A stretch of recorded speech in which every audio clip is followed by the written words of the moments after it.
Yo guys, it's your boy the Purist and we're here to talk boxing. Terence Crawford takes on Shawn Porter for the WBO welterweight title.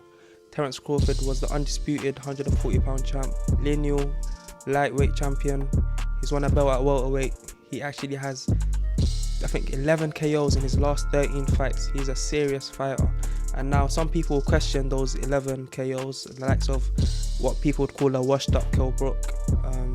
Edge's color, I can't even pronounce the guy's name, no disrespect, and many other fighters like Benavidez, where people have question marks over. A lot of people have question marks over the caliber of fighter that Crawford was facing. Shawn Porter, he's gonna flatline all those question marks. If Crawford is able to get a knockout over Porter, then there'll be no question about his resume or his ability whatsoever. To me, Crawford is one of the best fighters in the world, if not the best. I think him, Canelo, Usyk, top three. Obviously, Canelo's paved the way. He's got the accomplishments, he's got the resume. Canelo is the guy right now. But I believe Crawford is on that level and he just needs to get these fights to happen. And this is the first step in that fight, because Shawn Porter, as I've said, he's fought a list of names at welterweight. He fought Ugas, the current champion, beating for the WBC belt. Of course, that was a disputed decision. I'm not gonna lie, I got into the fight about round 4 or 5, but even from there I could see, yeah, Ugas probably got that fight. He fought Errol Spence, took him all the way, pushed him all the way. To me, the knockdown was the difference. He beat Danny Garcia, lost on a split to Keith Thurman. He's beat Adrian Broner, he's beat Devon Alexander, he's beat Paulie Malignaggi. He goes way back. So Porter is a legitimate welterweight where only the elite of the elite beat Shawn Porter. But with Shawn Porter, the reason people don't put him on that high pedestal, even though he's respected, is he has come up short on multiple times. His style is very limited. It's very, not to say limited, but it's ugly, it's intense, it's scrappy, and he's even lost to Kell Brook as well, because he tried to be so scrappy and Kell Brook hit him with those clean 1-2s, nice little counters. So this video we're going to talk about the keys to victory. So we're going to go first with Terence Crawford, but before that, just a quick little message. I know it's been a long time, it's been about 4 or 5 months since we've been on YouTube. We're going to come back with consistent videos. We're coming back with the podcast. It should be here within a few weeks, and we're coming out with some Purist merch. It's probably backwards so you guys can't see it properly, but we're going to promote it on the Instagram. It's going to be in the link in the description for the Instagram for it. We're going to have things coming out very, very soon.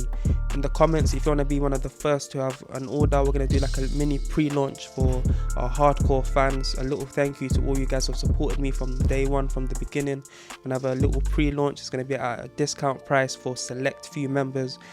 Pretty much, if I've spoken to you on Instagram and I've seen you, or I've seen you in the comments a lot, or if you're on this YouTube video, then you're probably a hardcore fan, and then just comment down below, send us your Instagram at or whatever it is, and we'll find a way to contact you to get you on that pre-launch. So let's just get back into the video. Terence Crawford, his keys to victory. Number 1 for me is establish your jab. You need to catch Shawn Porter coming in. If you make him hesitant coming in, where he's not going to try to be that rough and tough guy, he's going to have to think twice, and then that's how you're going to get your victory. Against Kell Brook, Kell Brook did this well, and he kept Shawn Porter guessing, and he kept landing clean right hands. When he catches someone coming in and the head jolts back, it looks so nice to the judges. Even if it's not a hard punch, his own momentum bringing him in is gonna add to the power of the punch, and it's gonna add to the point scoring. So that's gonna be a key for Crawford. Catch him coming in with those long, rangy punches. Number 2, body work to slow him down. Terence Crawford, most underrated body puncher maybe in boxing history. And when I say underrated, right, because people don't really talk about that when they talk about Crawford. His body work is disgusting, because he throws them with bad intentions. Every single body punch with bad intentions, and they hurt his opponent as well. So he needs to do that a lot, especially when Porter's coming on the inside. Hit him with a body shot. When you get hit with a body shot, you're not trying to let your hands go. You're trying to keep him home so you don't get hit by another one. So if he's able to do that, again, just creating doubts in your opponent, like, I don't want to let my hands go. I don't want to come on the inside, because once I get past that jab, I'm going to get hit with a few body shots. And that's going to help break Porter down. It's going to slow down his engine. And again, it's going to decrease his punch output. That's going to be a big key for Crawford as well. Decreasing the punch output of Porter, not letting him just let his hands go and come in freely. Having said that, I also think Terence Crawford shouldn't try to tie up Shawn Porter. That's how the fight becomes messy, and yeah, it doesn't look too good. And obviously winning is the most important, but I believe if he allows Porter to let his hands go, when Porter's so close on the inside, it's hard to generate power. Crawford is good at generating power on the inside, probably better than Porter, because he likes to do cleaner work. Porter doesn't mind how he hits you, he just wants to hit you. Whilst Porter's throwing 2 or 3, arm punches, Crawford can come back bang with a counter. If you let the guy open up, there's more chances for you to counter against him. And Crawford is one of the best counter punches in the sport right now, so I think that plays into his advantage a lot. Number 4, I was talking about not letting Shawn Porter work. And if he does work, you need to outwork him. I do believe Crawford is the harder puncher in this fight. He is definitely the cleaner puncher. So if not to say he needs to go toe to toe with Porter, but he needs to not let himself become outworked. Don't just hang about. I believe early on in the fight, Crawford will be getting outworked to a degree. Crawford is a slow starter. He likes to download information, he likes to analyze the guy fighting, see what he's got, see the holes, and then go for him. But once he starts to pick up in round 4 and 5, he cannot allow himself to become outworked. Porter's a tough, rugged guy. He's going to go rounds, so he has to make sure he doesn't let rounds slip simply because he's not working hard enough. Number 5, Shawn Porter vs Errol Spence. For me personally, I believe the knockdown was the difference in that fight. Errol won it for a reason, but I said before the fight I could see Porter getting knocked out, and people are saying Porter's a tough, rugged guy. Why can you see that? And it's because if you watch him against Furman and Garcia, those 2 fights really highlighted it for me. When he's on the inside and they're exchanging, oftentimes his right hand is low. He's open for the left hook. And if that's a southpaw left hook, it's going to hurt you so bad, because that's coming from a long way, and it's the backhand, so you can get more leverage on that punch. So I knew that when Porter has his left hand down, Errol Spence is a great inside fighter. He's going to find the gap, and he found the gap to drop Porter. He didn't knock him out, but he did drop him, and he hurt him with that punch. I see the same thing happening with Crawford. I can just see a left hand on the inside where Shawn Porter's hands are down, and he's going to get caught. And yeah, I think that's going to be a major key. I think that's going to be the start of the end for the fight, because Crawford is one of the best finishers in the sport. I think once he gets Porter hurt, he's going to go down. Porter's been hurt against Furman, he's been hurt against Brook, he's been hurt against multiple fighters. Even though he's tough game and rugged, the main reason he gets hurt is because he gets hit a lot, and his style, it doesn't help, because he's a come forward guy where he's rough and rugged, so he's gonna get hit. So if you're gonna get hit by Crawford, then his sharpness in his punches, not necessarily the power, but the sharpness and the accuracy, is gonna affect Porter in many ways. Alright, now Shawn Porter, his number 1 goal in this fight has to be to close the distance. Tuck up well, use your feet. He's got very fast feet, especially when he wants to close the distance. He has nice sneaky little tricks where he closes the distance on you without you even realizing, and once he gets on the inside of Crawford, that's when he's got to work.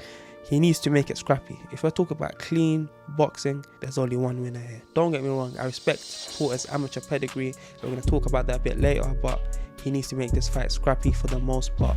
Have some clean work here and there just to mix it up, but I believe he needs to make it scrappy as possible, where you can't really see who's landing punches. Just try to outwork Crawford, just be the only guy throwing punches in real close, and that's going to be a good way for him to pick up the rounds, and it's going to be a good way for him to make Crawford tired. He hasn't really fought a physical 147 pounder. He's going to put on him, push him. When I say push him, I literally mean push him against the ropes, lean on him, put your head on him. Those kind of dirty little tactics, elbows, anything it takes to get that victory. He needs to just put it on Crawford. With that being said, that takes up a lot of energy, so he needs to take his time sometimes, take a step back, let Crawford come to him, and whilst Crawford is coming forward, that's when Porter needs to pounce on him, spin him, turn him against the ropes. Another excellent skill that Porter does. He's great at turning people, turn him, push him onto the ropes, and then get to work. So he can take that step back, use his amateur pedigree like I spoke about before. He actually beat Usyk in the amateurs. How that happened, I will never understand, but it is a fact. Against Danny Garcia, he's sort of sold. He's got that decent boxing ability from long range. Off the top of my head, I can't remember what fight it was exactly, but he knows how to fight on the outside to a level where he can hold his own. I'm not going to say he's going to win or he's going to outpoint someone from long range, but he can at least hold his own. So you hold your own for a little while, and if you even feel like he's going to get on top of you see a slight opportunity to get in, and then you go for it, go straight onto him, get straight into him, and you have to bully Crawford. That's his biggest aim. He needs to bully Crawford. And number 5, one for both men, body work. When you're gonna do that tough, rugged behavior, you have to use the body work. Like 2 scrappy punches up top, create a little bit of space and dig 2 body shots in underneath.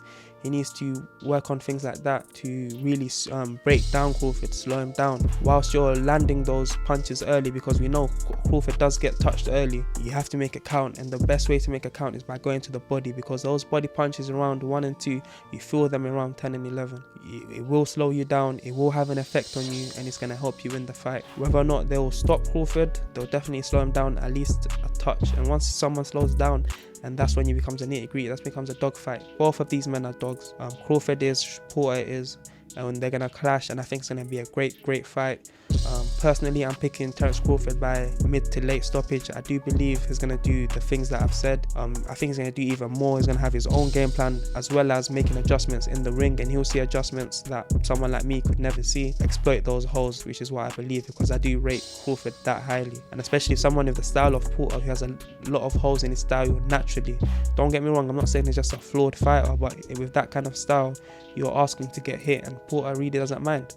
He's got the chin, he's got the toughness, he's got the mental fortitude to walk through you and know, I'm going to bully you, I'm going to get my way. He has full confidence in himself to win this fight. That's what I believe is going to be his downfall. He doesn't know how to say no. I can't ever see Porter backing up. I do believe Crawford is the cleaner, better inside fighter who's going to land the cleaner punches. And Porter, that's his forte. And I do believe Crawford has the edge in that department. Would it shock me if Porter wins? Honestly, yes. I will be not greatly shocked, because Porter, as I said, is a great fighter, but I just personally cannot see it happen. So yeah, let me know your thoughts, guys. Comment down below. Give me your take on the whole thing. Tell me what your game plan would be. Tell me, am I talking shit, or is this right? It's your boy the Purist. Like, comment, subscribe. See you next time.